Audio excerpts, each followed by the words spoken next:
भारत के वो युद्ध जो इतिहास की किताबों से मिटा दिए गए। देशभक्ति पॉडकास्ट पूरा स्क्रिप्ट पॉडकास्ट शैली में है, जिसमें हर युद्ध को गहराई से समझाया गया है। नमस्कार, स्वागत है आपका एआई यात्रा देशभक्ति पॉडकास्ट में।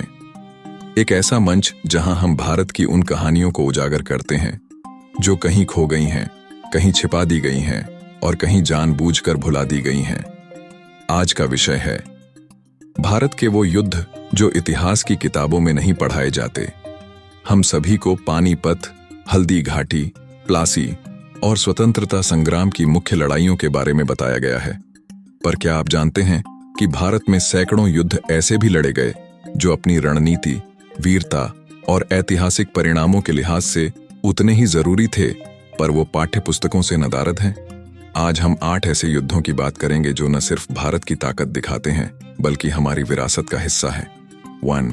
सिंहगढ़ की लड़ाई 1670, तानाजी का बलिदान स्थान महाराष्ट्र, शक्तियां, मराठा बनाम मुगल नायक। तानाजी मालुसरे प्रसिद्ध वाक्य, गढ़ आया पर सिंह गया। तानाजी मालुसरे छत्रपति शिवाजी महाराज के सेनापति और परम मित्र थे। जब शिवाजी ने मुगलों से सिंहगढ़ को वापस लेने का निर्णय लिया, तानाजी अपने पुत्र की शादी की तैयारी में लगे थे, लेकिन मातृभूमि का आह्वान सुनकर वे युद्ध के लिए रवाना हो गए। इस लड़ाई में सबसे उल्लेखनीय बात यह थी कि तानाजी और उनके साथियों ने गढ़ की दीवारों पर छिपकली यशवंती की मदद से चढ़ाई की थी। एक वीर मुठभेड़ के बाद तानाजी वीर गति को प्राप्त हुए, लेकिन सिंहगढ़ किला मराठों के पास लौट आया। शिवाजी बोले, गढ़ तो जीत लिया पर मेरा सिंह चला गया।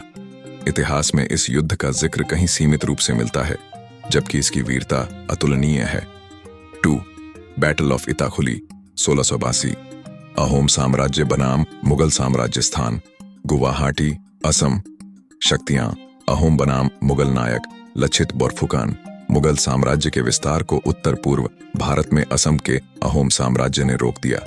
लचित बोरफुकन ने 1671 में सरायघाट की लड़ाई में मुगलों को हराया, लेकिन 1682 की इताखुली की लड़ाई भी उतनी ही महत्वपूर्ण थी। इस युद्ध में अहोमों ने रणनीतिक घेराबंदी करके मुगलों को पीछे हटने पर मजबूर कर दिया और ब्रह्मपुत्र नदी के तट पर स्थित गुवाहाटी को फिर से अपने अधीन कर लिया। यह युद्ध भारत के सामरिक इतिहास में एक उच्च उदाहरण है, विशेषकर उत्तर पूर्व की वीरता का प्रतीक। 3. बैटल ऑफ कोलचैल 1741, जब डच को हराया गया स्थान केरल। शक्तियां, त्रावणकोर बनाम डच ईस्ट इंडिया कंपनी। नायक मार्तंड वर्मा। यह वह समय था जब यूरोपीय ताकतें भारत पर समुद्र के रास्ते कब्जा कर रही थीं, लेकिन त्रावणकोर के राजा मार्तंड वर्मा ने इतिहास रच दिया। डच ईस्ट इंडिया कंपनी को समुद्री युद्ध में हरा दिया। कोलाचल की लड़ाई इतिहास में पहला उदाहरण थी जब किसी एशियाई शक्ति ने यूरोपीय समुद्री शक्ति को हराया। डचों के हथियार, जहाज और सैनिक सब ध्वस्त हो गए। यही नहीं, कई डच सैनिक त्रावणकोर की सेना में शामिल भी हुए। आज भी कोलाचैल में एक स्मारक खड़ा है, लेकिन स्कूल की किताबों में इसका नाम तक नहीं। 4. बैटल ऑफ बुचार मोरी 1501, जाम सागर की वीरता 600 शब्द। स्थान गुजरात। शक्तियां, मुगल बनाम जाम सागर। राज्य नायक जाम सागर के शासक। जब मुगलों ने गुजरात के स्वतंत्र राज्यों पर आक्रमण किया तो जाम सागर की सेनाओं ने उनके सामने डटकर मुकाबला किया। भूचार मोरी में बड़ी संख्या में जाम सैनिक वीरगति को प्राप्त हुए, लेकिन उनका बलिदान इतना प्रेरणादायक था कि इसे गुजरात का हल्दी घाटी कहा गया। 5. बैटल ऑफ तलिकोटा 1565, विजयनगर साम्राज्य का अंत। स्थान कर्नाटक। शक्तियां, विजयनगर बनाम दक्कन सुल्तानात हैं। यह युद्ध इसीलिए महत्वपूर्ण है क्योंकि इसने भारत के दक्षिणी भूभाग की राजनीति को बदल कर रख दिया। विजयनगर साम्राज्य, जो वर्षों तक दक्षिण भारत में एक मजबूत हिंदू सत्ता था, इस युद्ध के बाद टूट गया। हालांकि बहुत से विद्वान मानते हैं कि इसके बाद भी उसकी सांस्कृतिक ताकत बनी रही। 6.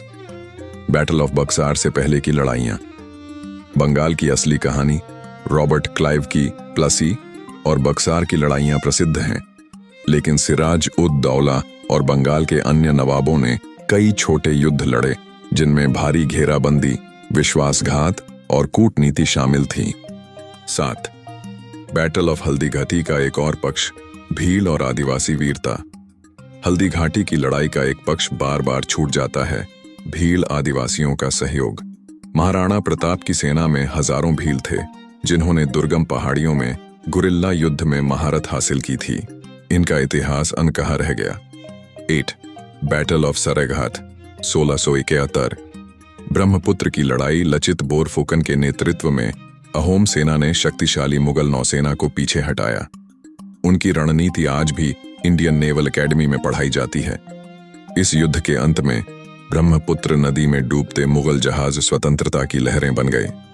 उपसंहार कंक्लूजन 400 शब्द। इतिहास केवल तारीखों और स्थानों का लेखा जोखा नहीं होता, वो हमारी पहचान, हमारी प्रेरणा और हमारी चेतना का हिस्सा होता है। जब हम अपने बच्चों को वीरता की कहानियां सुनाते हैं तो उसमें तानाजी, लचित, मार्तंड वर्मा और अनाम योद्धा क्यों नहीं होने चाहिए। देशभक्ति केवल 15 अगस्त और 26 जनवरी के भाषणों में नहीं होनी चाहिए, बल्कि हमारी रोज की सोच में होनी चाहिए। आज आपने सुना भारत के भूले बिसरे वीरों और युद्धों की गाथाएं। कृपया इस ज्ञान को औरों तक पहुंचाएं। AI यात्रा देशभक्ति पॉडकास्ट को सब्सक्राइब करें और ऐसे ही इतिहास के पन्नों को फिर से जीवित करने में हमारा साथ दें।